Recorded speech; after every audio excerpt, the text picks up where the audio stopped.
Praise the Lord. Praise Lord. કૃપા સૌથી પહેલા happy birthday to you. Thank you, Uncle. કેટલા વર્ષોથી હું તને ઓળખું છું એ મારે કહેવાની જરૂર નથી, પણ મને એટલી ખબર છે કે જે દિવસે મેં તને જોઈ અને મળ્યો તે દિવસથી પ્રભુના આત્માની મારફતે ઈશ્વરે અજાયબ એવા કામ તારા માટે કરેલા છે, અને વધારે ને વધારે કામ કરે તેના માટે હું પ્રભુને પ્રાર્થના કરું છું.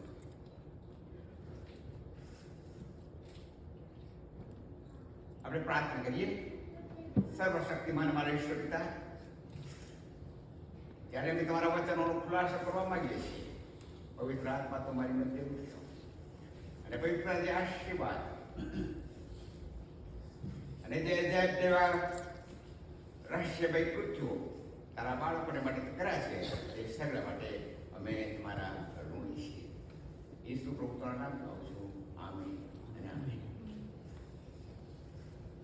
આજે પ્રભુનું વચન આપવા માટે મને કહેવામાં આવ્યું, તેના માટે હું કુટુંબનો પુષ્કળ આભાર માનું છું. જ્યારે જીવનમાં એવો સમય આવે છે કે જ્યારે ફક્ત તમે એકલા જ એ દિવસની ઉજવણી કરી શકો. તમે મેરેજ એનિવર્સરી હોય, આજે દીક્ષનભાઈને કલ્પના બેનની મેરેજ એનિવર્સરી છે, એટલે સાથે એનિવર્સરી ઉજવશે. પણ બર્થડે યુનિક, ફક્ત તમે એકલા જ તેનો આનંદ માણી શકો છો. આ રહસ્ય છે, કારણ કે ઈશ્વરે આપણને તેની કૃતિ પ્રમાણે અજાયબ રીતે આ જગતમાં મૂકેલા છે. જ્યારે નાના હોઈએ ત્યારે આપણે બેટમેનનો જરાક પોશાક પહેરીને અથવા તો એના જેવા બનીને આપણે બર્થડે મનાવીએ છીએ.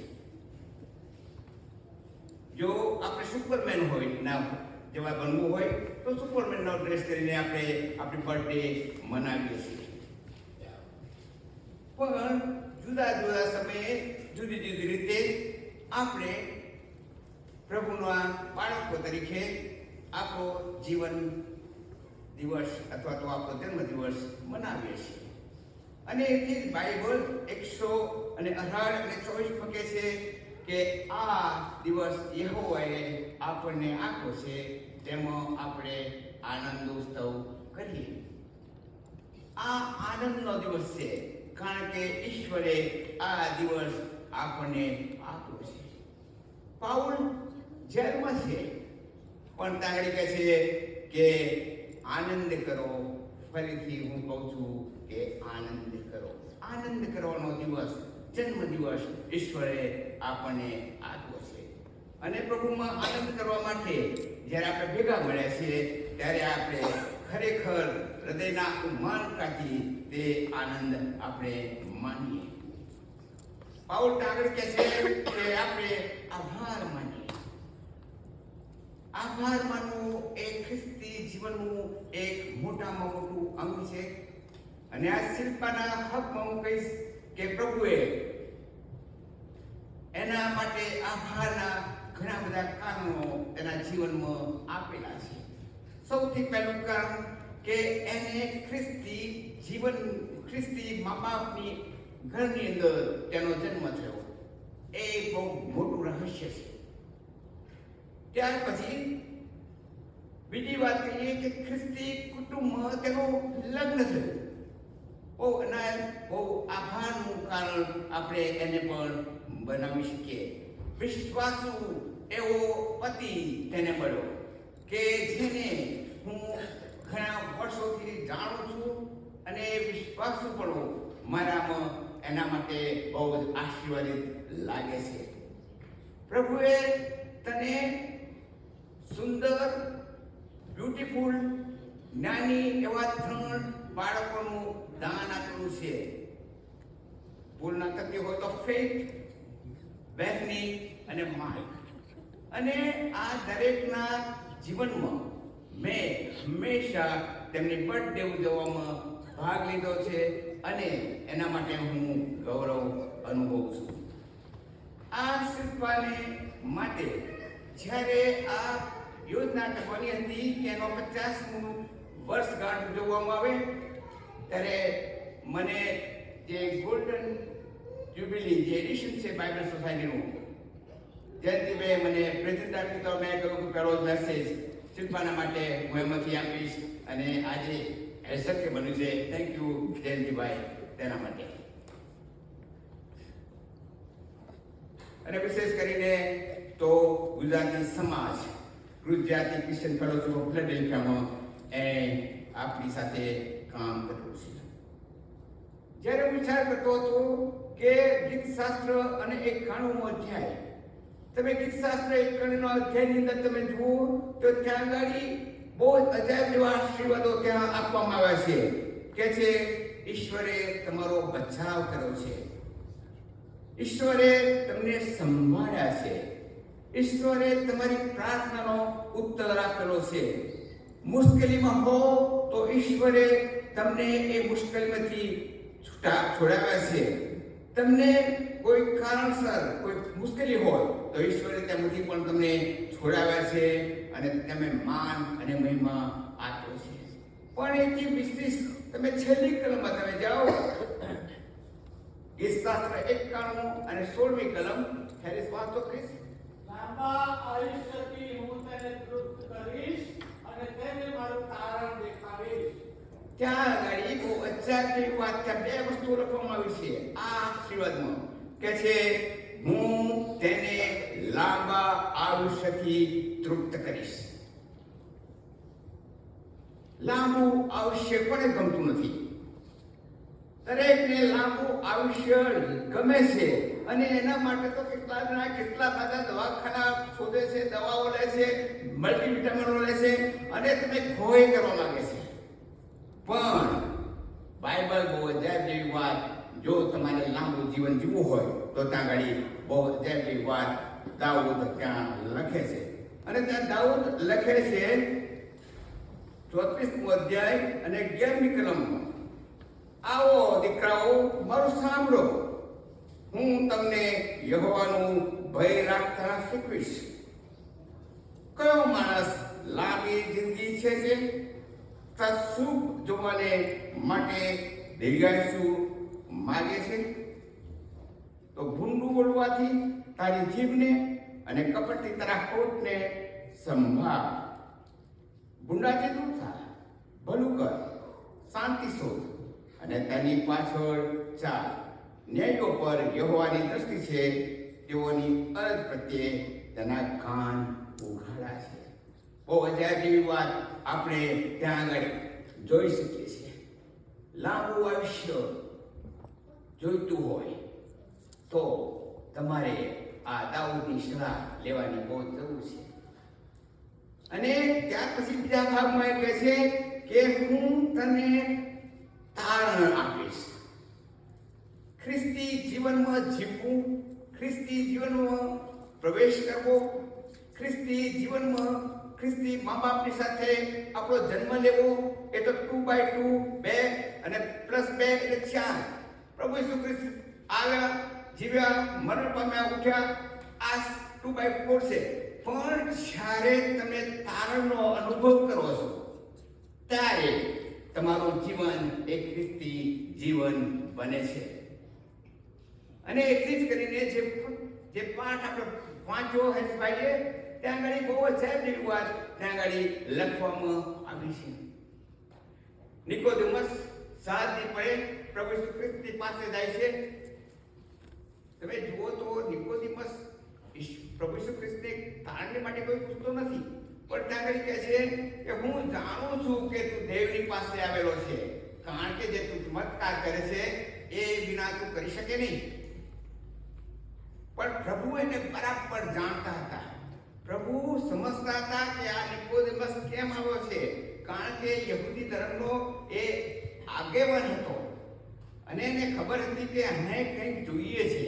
એટલે પ્રભુ ઈસુ ખ્રિસ્ત આગળ કહે છે કે ખચીજ તને કહું છું કે જો તમે નવો જન્મ ન પામો તો ઈશ્વરના રાજ્યમાં તમે પ્રવેશ નહીં થશો. અને પ્રભુના રાજ્યમાં પ્રવેશ કરવા માટે નવા જન્મની જરૂર છે. 2013 નવેમ્બર 19મી તારીખે જ્યારે મેં ઇઝરાયલની મુલાકાતે ગયા અને ત્યાં આગળ મારી દીકરી અનિતા અને શિલ્પા હતા અને સાથે રહીને એવો છે જે સ્થળની મુલાકાત લેતા હતા. મુલાકાત પહેલા અને મુલાકાત પછી તેઓ આ સ્થળને માટે બાઇબલનો પૂરેપૂરો અભ્યાસ કરતા હતા અને સાંજે આવીને જ્યારે મેં પ્રેયર મીટિંગ કરતા હતા એ ખ્રિસ્તી કુટુંબ જે ટેક્સાસથી હતું તેની સાથે અને અમે બહુ જ આનંદિત હતા. પણ 19મી તારીખે જ્યારે અમને બાપ્તિસ્મા જોર્ડન રિવરમાં બાપ્તિસ્મા લેવાની સમય મળ્યો ત્યારે શિલ્પાએ જ્યારે બાપ્તિસ્મા લીધો ને બહાર આવીને કહ્યું કે ઈશ્વરે મારી પ્રાર્થના સાંભળી છે, મને ઈશ્વરે નવું જીવન આપ્યું છે, હવેથી હું નહીં પણ ખ્રિસ્ત મારામાં જીવે છે. આપણે પ્રભુનો ખાસ આભાર માનીએ. અને જ્યારે તમે આ ખ્રિસ્તી જીવનમાં આ તારણના અનુભવમાં આવો છો ત્યારે પ્રભુ તમને 7 આશીર્વાદ આપવા માંગે છે. સૌથી પહેલો આશીર્વાદ તો કે છે you are chosen by God. પ્રભુની તરફથી તમને પસંદ કરવામાં આવ્યા છે. ફક્ત તમને પસંદ કરવામાં આવ્યા નથી, પણ જો રોમિયોનો પત્ર તેનો 8મો અધ્યાય અને 30મી કલમમાં વાંચો તો ત્યાં આગળ એ પણ લખ્યું છે કે તમને મુક્કલ કરવામાં આવે છે, તમને તેડવામાં આવ્યા છે અને જો તમને તેડવામાં આવ્યા છે તો તમને ન્યાયી પણ ઠરાવ્યા છે. અને પ્રભુએ આપણા ગમે તેવા વિચારો હોય, ગમે તેવા કામ હોય, પણ તેના રક્ત મારફતે આપણને ન્યાયી ઠરાવ્યા છે. બીજી વાત, એણે આપણને એડોપ્ટ કર્યા છે, એણે આપણે એના બાળકો તરીકે દત્તક લીધા છે. અને જો એણે દત્તક લીધા છે તો આપણને તેનો દરેક હિસ્સો પણ એને આપેલો છે, એટલે આપણા ઈશ્વરના રાજ્યના ભાગીદાર પણ થયા છે. આપણો ઉદ્ધાર કર્યો છે. He redeemed us. જ્યારે આપણે પાપી હતા, આપણે જીવવાને માટે લાયક ન હતા, શૈતાનના બંધનમાં બંધાયેલા હતા, ત્યારે તેમાંથી આપણને તેને છુટકારો આપ્યો છે, તારણ આપ્યું છે, પાપોની માફી આપી છે. ઇન્હેરિટન્સ, ઈશ્વરના રાજ્યના તમે ભાગીદાર બન્યા છો. જ્યારે શૈતાન પ્રભુનું પરીક્ષણ કરવા આવ્યા ત્યારે કહે છે કે તું ભજન કરે તો આખી પૃથ્વી હું તને આપી દઈશ. એ પૃથ્વી અને એ પવિત્ર સ્થાન જેને આપણે પ્રભુનું સ્થાન કહીએ છીએ, સ્વર્ગ કહીએ છીએ, તેનો આપણને એણે ઇન્હેરિટન્સ અથવા તો એનો સ્વર્ગનો ભાગ આપણને આપેલો છે. છઠ્ઠી બાબત, સીલિંગ વિથ હોલી સ્પિરિટ. તમને અને મને પવિત્ર આત્માથી વેસ્ટ કર્યા છે.